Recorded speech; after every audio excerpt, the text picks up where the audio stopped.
In July of 2019, Tia Bryan from Birmingham, England, met 27-year-old Tobias Clark on Tinder. The pair started dating, but 25-year-old Bryan had no idea that Clark was a serial abuser who had 12 battery convictions, the majority of which stemmed from violence against former partners. At various times during their month-long relationship, Bryan suffered through violent outbursts of jealous rage from Clark, who was extremely controlling. The woman was punched, kicked, struck with cell phones and threatened with a screwdriver to the neck. At one point, Clark bit into her body through 2 layers of material after she'd received a text from a male friend. Bryan sustained teeth puncture marks which became infected and left scars. Clark would beat the woman, degrade her through insults, and then manipulate her into staying with him through threats of self-harm. After reporting him to the police, Bryan described Clark as one of the most dangerous men in Birmingham. The woman also noted that the implementation of background checks on dating apps would have alerted her to Clark's violent past. In fact, a picture of him had circulated online as part of a police manhunt over a serious assault just months before they'd started dating. Upon sentencing Clark for his attack on Bryan in 2021, a judge took into account that he'd recently served a substantial prison sentence for harassment and assault. He was thus given a 12-hour curfew and a suspended 16-month prison term, a punishment which Bryan characterized as disgusting in its leniency. Number 7. Emma Wolfenden.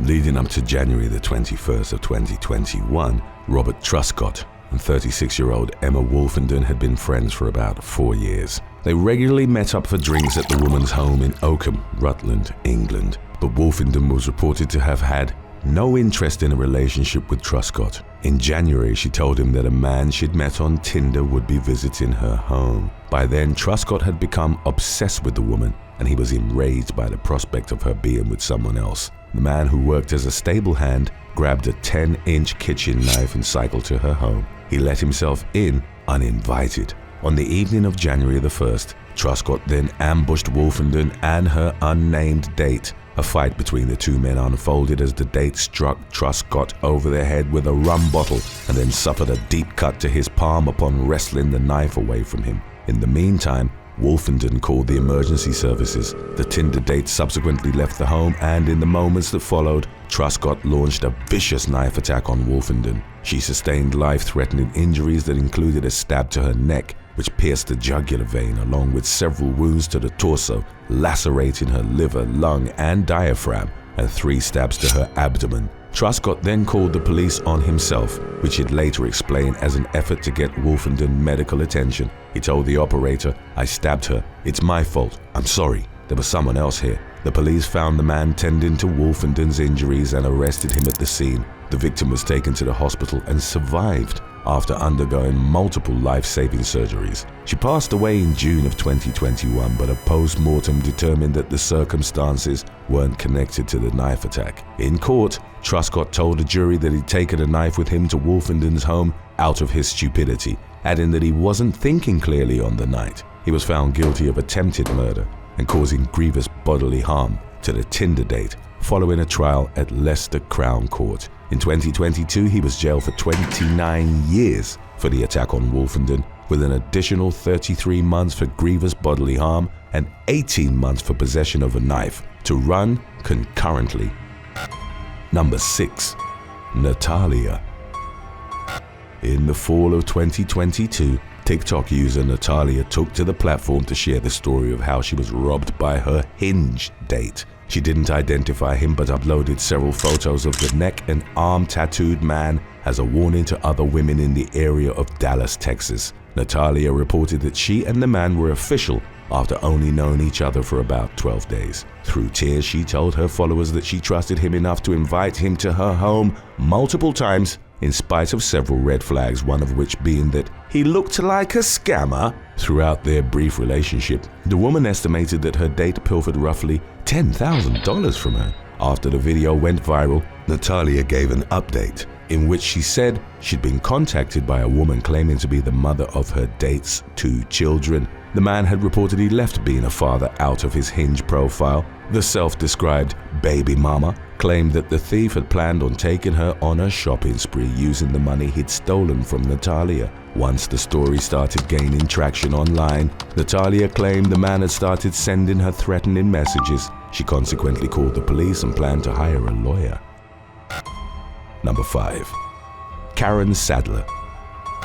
While on holiday to the Spanish island of Ibiza in the summer of 2019, Australian woman Karen Sadler connected on Tinder with Alan, a man whose profile described him as a 48-year-old Harvard-educated lawyer and businessman who lived in Switzerland. They met for dinner and then went back to his holiday villa. The Perth mother initially thought her date, a father himself, was charming and professional. When it was time for Sadler to return to her hotel, Alan walked her to the taxi. As they were leaving his villa without warning or provocation, Alan punched Sadler in the face, knocking her down a flight of stairs. Fortunately, the taxi driver had already arrived and he intervened, rapidly getting the woman into his car and then driving her to the hospital. Sadler's date had left her with a concussion, a cut on her badly swollen eye, and considerable bruising. She later posted selfies, documented her injuries, and described the punch as a completely random occurrence, saying, "This man went from Dr. Jekyll to Mr. Hyde in a split moment." One of Sadler's best friends, Stephanie Rodriguez, spoke about the attack on social media in the aftermath, stating it had left her overwhelmed with emotion.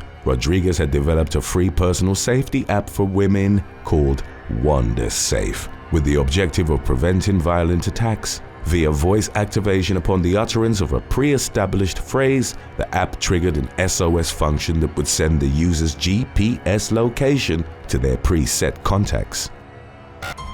Number 4. Angela J. After meeting Paul Lambert on Tinder and briefly dating him, Australian woman Angela J decided to put an end to the relationship. Before they'd met in August of 2016, Lambert had been diagnosed with bipolar and borderline personality disorder and had 10 restraining orders against him involving 5 women. J knew nothing about his past, with their relationship breaking down after he'd reportedly become possessive and controlling. 36-year-old Lambert refused to accept the breakup and started stalking the woman in the aftermath. He sent her threatening messages, including one that read, "You're not safe in that house. I have house keys." On November the 3rd of 2016, he broke into the woman's Port Macquarie home. He stashed cable ties, duct tape, and knives in a bedside table drawer. Lambert took a shower and was reported to have written a message that read, "I love Paul," in the condensation on the bathroom mirror. He then hid in the bedroom wardrobe upon hearing Jay, an obstetrics and gynecology doctor, returning home from work. When she went to the bedroom, Lambert jumped out of the wardrobe and ambushed her, placing his hands over her to muffle her screams. Jay struggled to escape, at which point Lambert stabbed her repeatedly. The woman suffered knife wounds to her leg, arm, hip, and chest. Jay would later remember seeing the blood and thinking to herself, "My God, he's going to kill me. I'm going to bleed to death." She briefly escaped Lambert's hold, but he caught her again and poured petrol over her. The flammable liquid made Jay slippery, and she was able to break his grip once more, flee her house, and crawl to a neighbor's home. Using her medical expertise, Jay talked the neighbor through helping her as she tended to her wounds. The police were called and Lambert fled the scene, subsequently leading law enforcement on a high-speed chase that came to a halt on Pacific Highway at Bonneville. After a 6-minute standoff, Lambert was shot dead by the officers when he lunged at them with a knife. Jay survived her ordeal, and updates from 2021 indicated that she'd successfully moved on with her life, falling in love and marrying a work colleague. Number 3. Nigel Wainwright. Leading up to her arrest in 2019, Englishwoman Ashley Twiddale from Hull in East Yorkshire went on a scamming spree that impacted the lives of dozens of people and earned her over $70,000. Twiddale, a wedding planner, promised various services to at least 24 couples, which she never delivered before disappearing with a combined total of nearly $20,000. While working at a funeral director's, Twiddale swindled customer Fiona Barker, whose son had just died, out of nearly $1,000. She told the woman a story that resonated with her about her brother being in the hospital. Barker pawned off her cell phone to give Twiddale the money. The bulk of Twiddale's ill-gotten gains, however, had come from a man by the name Nigel Wainwright. They matched on Tinder in September of 2018, 2 months after the latter's father had died. During their conversations, Tweedale claimed her mother had recently passed away as well, conning Wainwright out of a few $1,000s which she claimed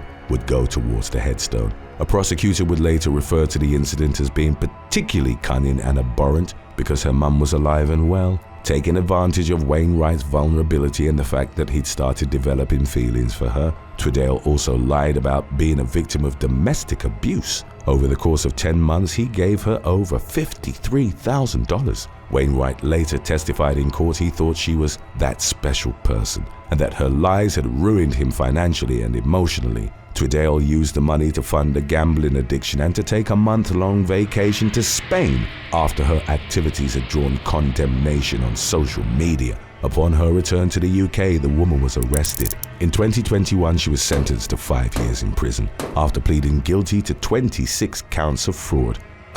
Today's topic was requested by Oddbegons. If you have any other topics you'd like to learn about, subscribe and let us know in the comments section below.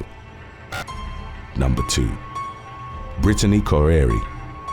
In November of 2020, Atlanta woman Brittany Korri connected with 31-year-old Benjamin Fancher on Hinge in what was her first experience with online dating. The man picked Korri up from her home and they went to the Hyde Lounge and 2 other establishments in Atlanta. The woman thought Fancher was super nice. She later told a media outlet, "We were laughing the whole night, just having a great time." Once the duo were back in his car, Fancher reportedly started berating Korri, enraged because she danced with 2 black women at the bar. He called Korri the N-word, and for an hour as they drove around Atlanta, punched her repeatedly while yelling that she'd picked the wrong white boy. Korri was struck in the face, throat, arms and back, with Fancher allegedly telling her she wasn't worth the money he'd spent on their date. Fancher wouldn't let Korri out of the car, and as his onslaught reached its climax, he brandished a gun and threatened to shoot her. He then pulled the car over near the West Side Provisions District and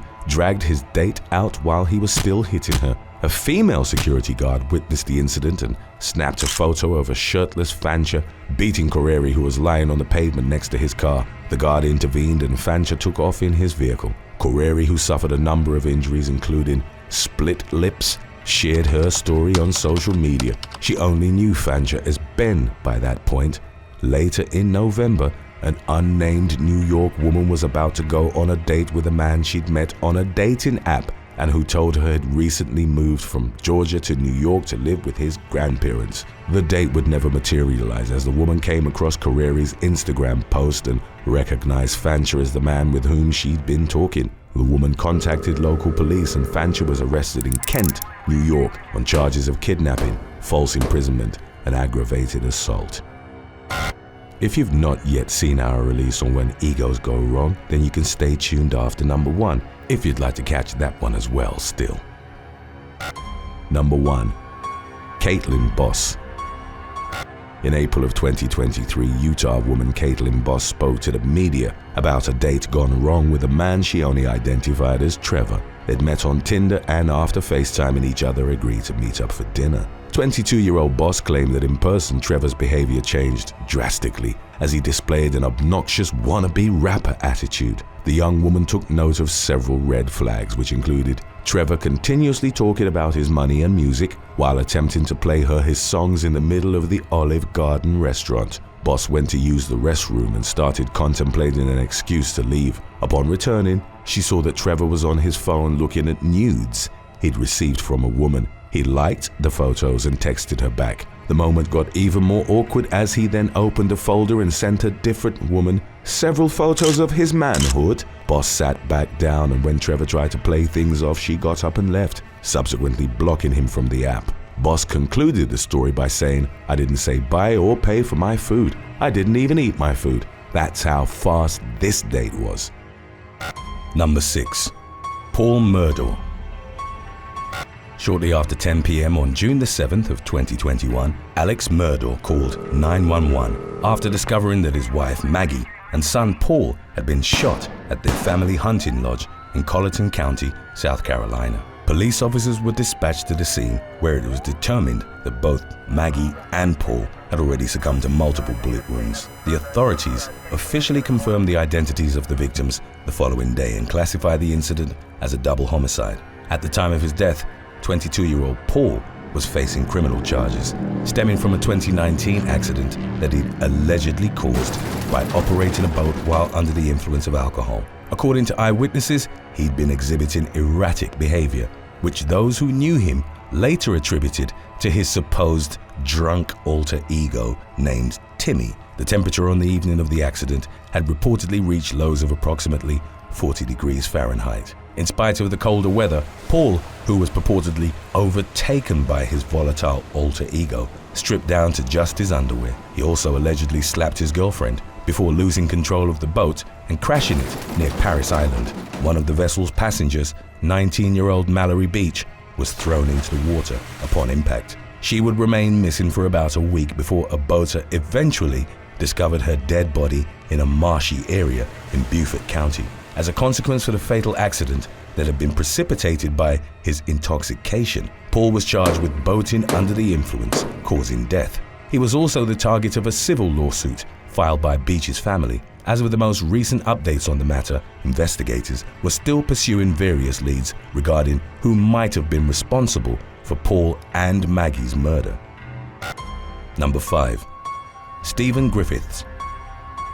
Susan Rushworth, an escort from Bradford, West Yorkshire, England, disappeared on June the 22nd of 2009. Two additional Bradford women, both of whom shared Rushworth's profession, went missing in April and May of the following year. On May the 24th, 3 days after the final disappearance, local police arrested 40-year-old Stephen Griffiths on suspicion of murdering the missing women. Although Rushworth's remains were never found, investigators discovered parts of the other two victims' bodies in the River Aire in Shipley, a civil parish located within the city of Bradford. Griffiths had previously been diagnosed as a schizoid psychopath after revealing to psychiatrists that he'd fantasized about becoming a serial killer. In 2009, he was admitted to a PhD program at the University of Bradford that centered on homicide studies.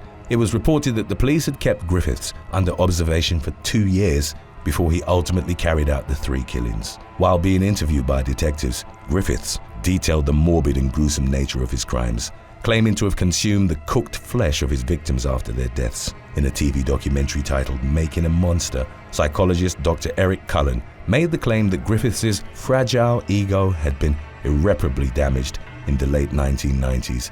The mental fracture reportedly stemmed from his former girlfriend breaking up with him upon seeing his apartment, which was full of violent memorabilia and covered in plastic sheets. Dr. Cullen postulated that Griffiths had permanently isolated himself from other people when faced with his partner's rejection. Nicknamed the Crossbow Cannibal, Griffiths ultimately pleaded guilty to the murders and was consequently sentenced to life imprisonment. Number 4. David Albert Mitchell.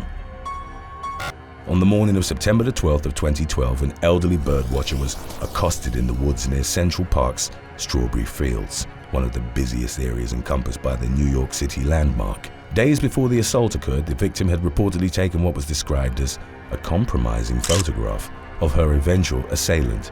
She later told investigators that the man, subsequently named as 42-year-old David Albert Mitchell, had unsuccessfully attempted to take away her camera and vehemently insisted that she delete the sensitive picture. Mitchell ambushed the 74-year-old woman the following week and forced himself upon her as a cruel form of retaliation. The victim would later reveal that during the assault he slammed her head into the ground and threatened to cut her throat. Upon his arrest, it emerged that Mitchell had faced criminal charges on multiple occasions throughout his adult life, including twice in which his alleged victims had been elderly women. Back in 2002, Mitchell had been a primary suspect in the murder investigation of a cleaning lady named Barbara Flake in Jenkins Jones, West Virginia.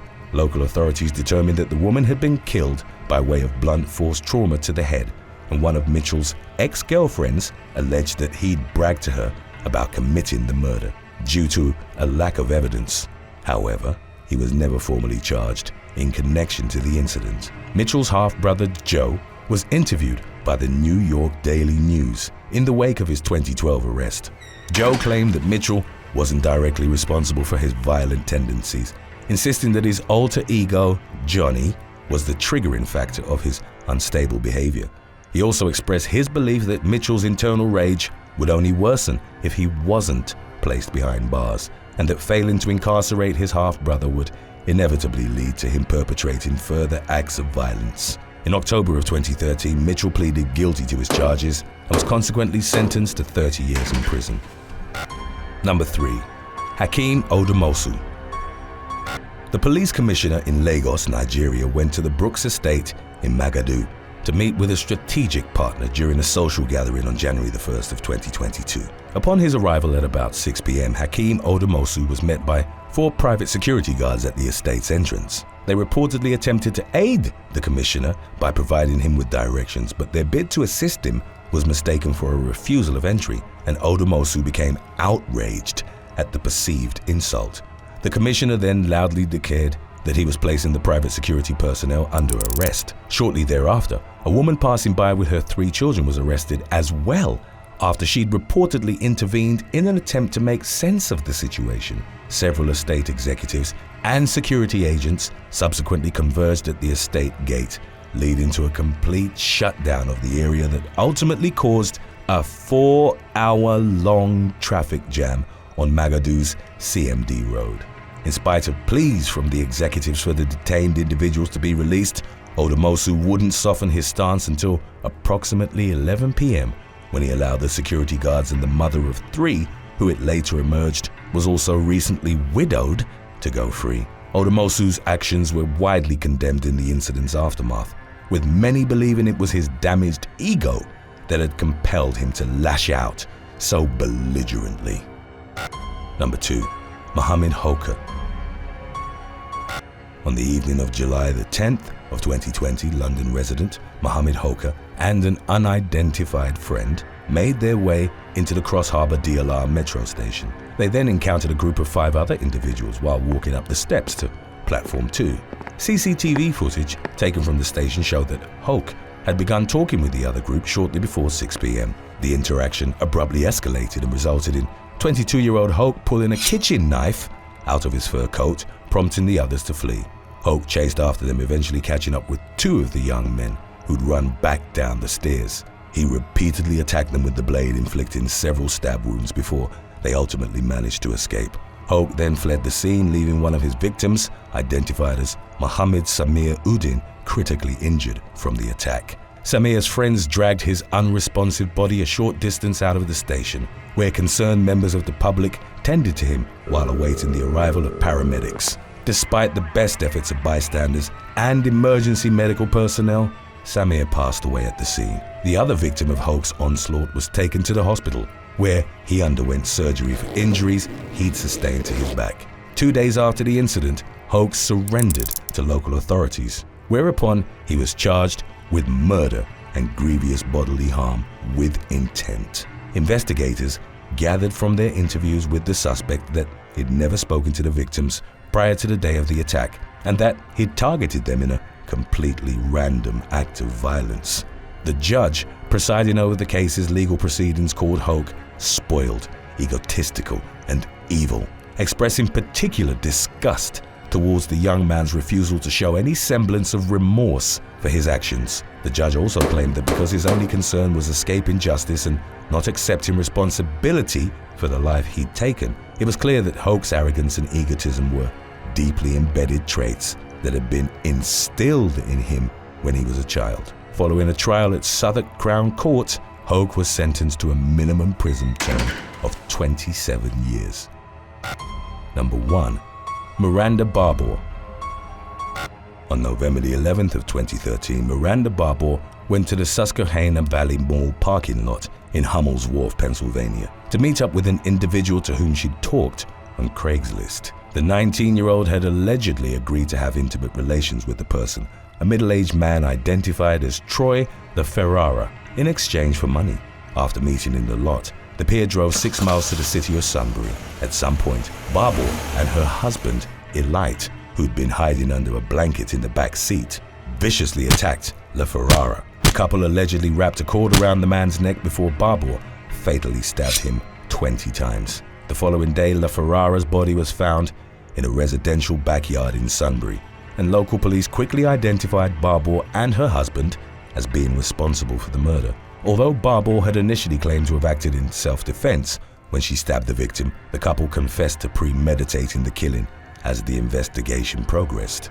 As detailed in an arrest affidavit, Elite told detectives he and Barbour had chosen to murder La Ferrera at random, claiming that they'd been motivated by the sheer excitement of committing an act of violence. In a subsequent interview with a Sunbury newspaper, Barbour stated that she'd murdered at least 22 people across the United States between 2008 and 2013 while being controlled by her self-described satanic alter ego named Super Miranda. The shocking claims caused the story to be picked up by news outlets all around the world, although investigators reported that they'd found no evidence to substantiate Barbour's unprompted confession.